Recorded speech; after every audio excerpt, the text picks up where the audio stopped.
All right, this is inside the triage center, and we'll go ahead and just come back on outside. I've talked with Dave Balut, and he has he's over here. We need to find out what the very latest is from his vantage point, where he could see the federal building. And as we walk back outside, we'll talk with Dave Balut and Heidi Browning. Dave, here, what do you have?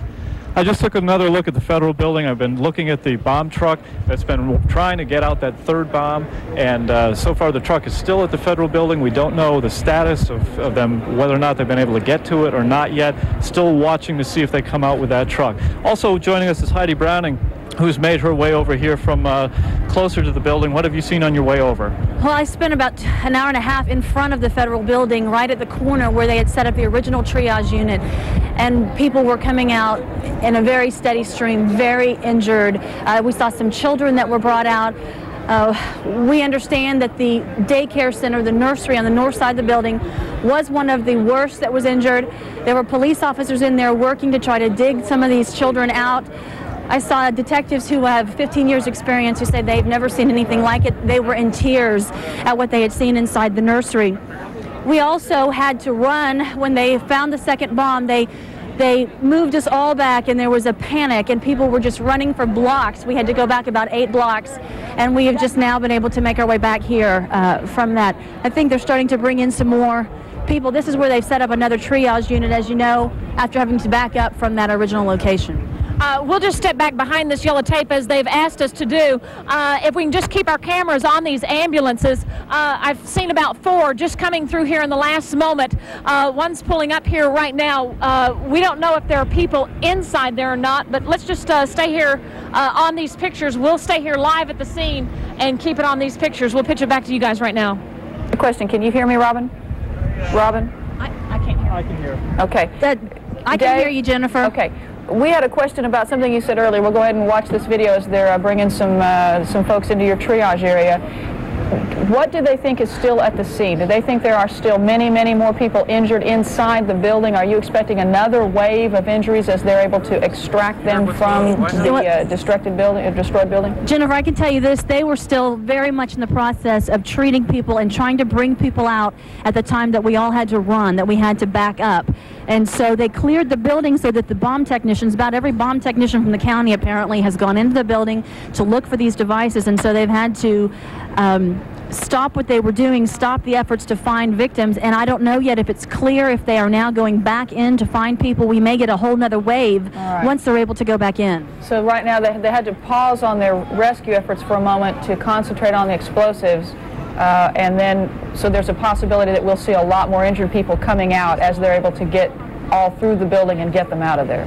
Is that, were we understanding that correctly? Yes, yes. And again, the north side of the building it's basically gone, Jennifer.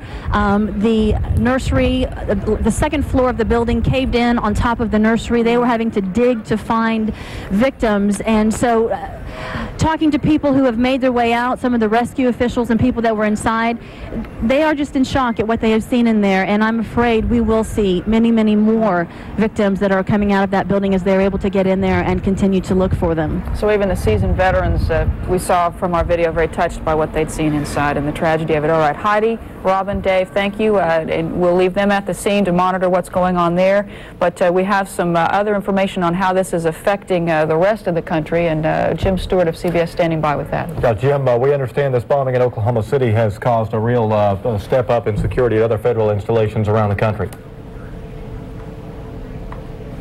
Do we have it? Jim, can you hear us? Federal building.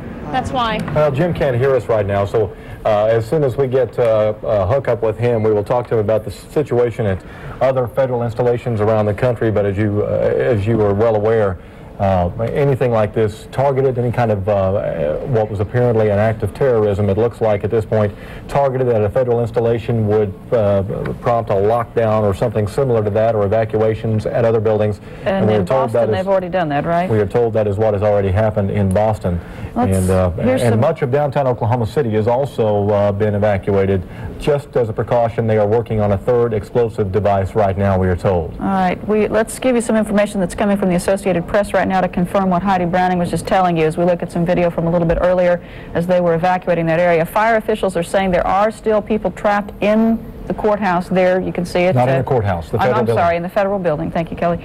In that building you're looking at right there, Assistant Fire Chief John Hansen says rescue workers are having to crawl through the wreckage to try to get to these people who are inside. The way they are talking to the victims so that we know that there are some alive and that they're working on rescue, but he says that getting them out is going to take some time. Governor Keating already told us, and he has said that there are a number of fatalities, but we still don't have a specific number on that. We do know that dozens and dozens of people have been transported to hospitals throughout the metro area. Also, all registered nurses are being asked to call the Oklahoma Registered Nurse Association at 800-580-3476. Nurses call 800-580-3476. They will dispatch you where you are needed, and you are needed. Generators. We had an appeal that went out also. If you have gasoline or diesel-powered generators, apparently there's a need for electrical power, and there's a specific place to take them. Northeast 6th and Lincoln, which I believe would be the Red Cross headquarters. That's the Red Cross headquarters. If you want to volunteer and you want to stay off the phones and stay out of the way, Red Cross headquarters is at 6th and Lincoln in Oklahoma City. That's just about, what, 10 blocks? 11 blocks, about a mile south of the Capitol. About a mile south of the Capitol, right there on Lincoln Boulevard. If you have a gasoline or diesel-powered generator, they do need to have some portable electric power, and they are asking that you take it to the Red Cross headquarters. If you want to donate blood, the American Fidelity Building at 20th and Classen in northwest Oklahoma City. 20th and Classen is the blood donation area. If you have a rare blood type, certainly they're going to need you, but anybody who wants to donate blood, they will be using a lot of it because of all of the injuries and the nature of all the blood injuries that we're seeing from shattered glass and such. They will be in desperate need of blood. So if you can do that today, 20th and Classen at the American Fidelity Building. There's the address. 2000 North Classen is the place to go. That blood drive is going on now, and we're happy to report that there has been a good response from the community, but if we can keep a steady stream of folks coming in all day today, that would be a help to them. As a matter of fact, Jennifer, earlier this morning, it's our understanding the line was a block long for blood, but they need a lot of it, and they would appreciate your help. Something else to pass along, speaking of medical personnel, Deaconess Hospital asked us to pass along. Again, that's Deaconess at 5501 North Portland. They have an emergency room team available and standing by. If there are any medical personnel out there watching this on monitors downtown, they want you to know an ER team available at Deaconess at your calling. Of course, the concern is today and not tomorrow, but I'll quickly pass along all Oklahoma County courthouse employees and employees of associated buildings with the Oklahoma County Courthouse. You will not be reporting to work tomorrow. If you're an essential employee, they will call you. If you do not get a call, all of those employees are asked to stay home tomorrow. Jennifer? You know, we're coming up on the noon news time now, and I think it might be a good idea for those people who would be joining us usually at this time during the day. Obviously, we're not going to be doing the newscast because we're bringing you live coverage of a terrible tragedy in downtown Oklahoma City. Let's recap for the folks what has happened. At about 9 o'clock this morning, powerful explosion ripped through the Alfred Murrah Federal Building in downtown Oklahoma City at 5th and Robinson. It tore about a third of the 9-story building away. Fire was everywhere. Broken glass was all over the downtown area. 515 people, we are told, were working inside that building at the time. They began evacuating other parts of downtown Oklahoma City at about 10:30 as the injured were still pouring into local hospitals.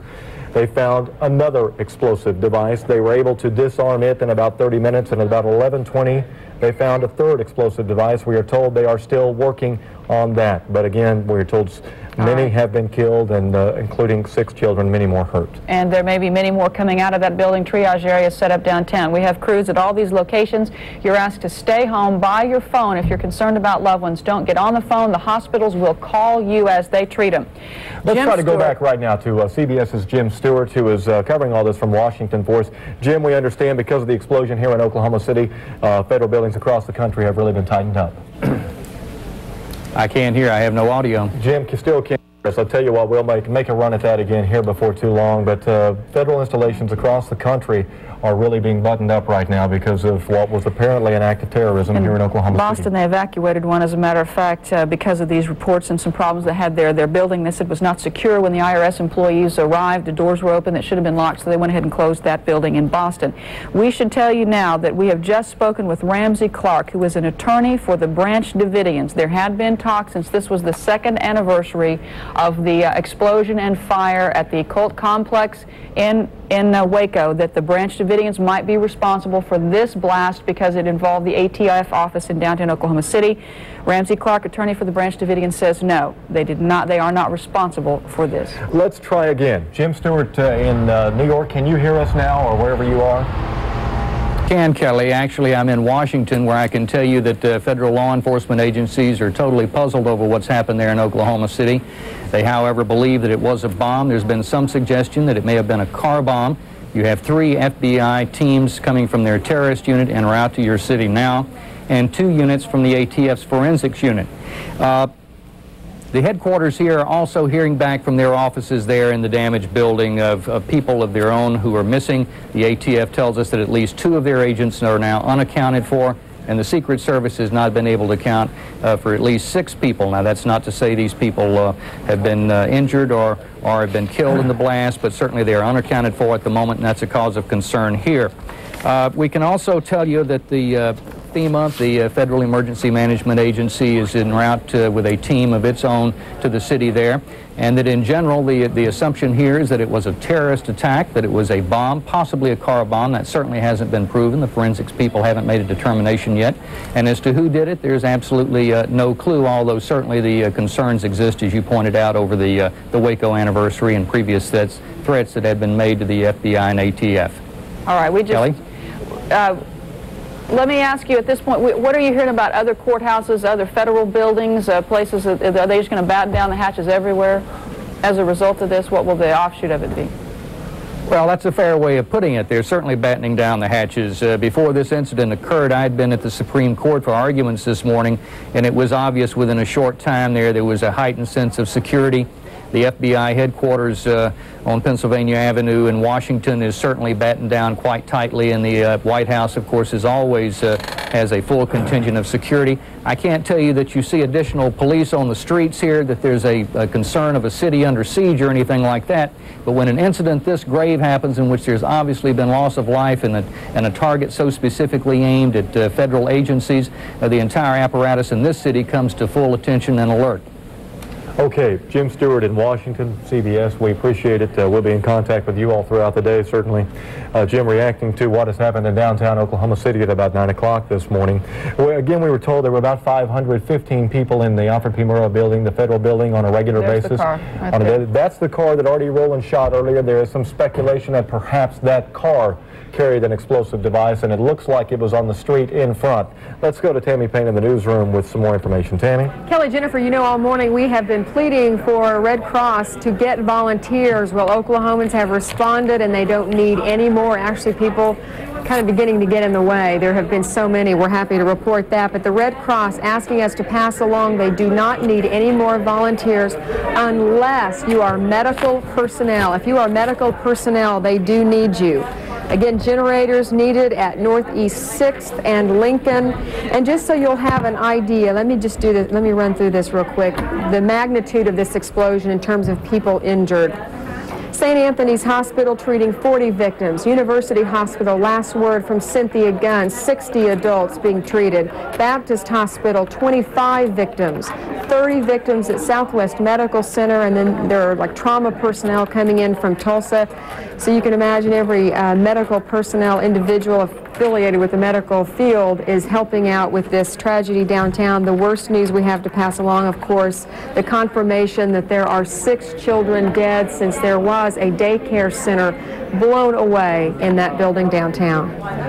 Tammy, we have seen shots of very worried worried family members, people or friends wondering what's going on inside there. We have seen shots of video of seasoned police officers just devastated by what they saw inside. We are told, Heidi Browning and photographer Artie Rowland have told us that this daycare center being on the 2nd floor of a what I understand is a 9-story building, the bomb blast caused much of this building to collapse downward, and that they had to dig in there to try to get to the young people who were inside this on-site daycare center for federal employees who work in the building.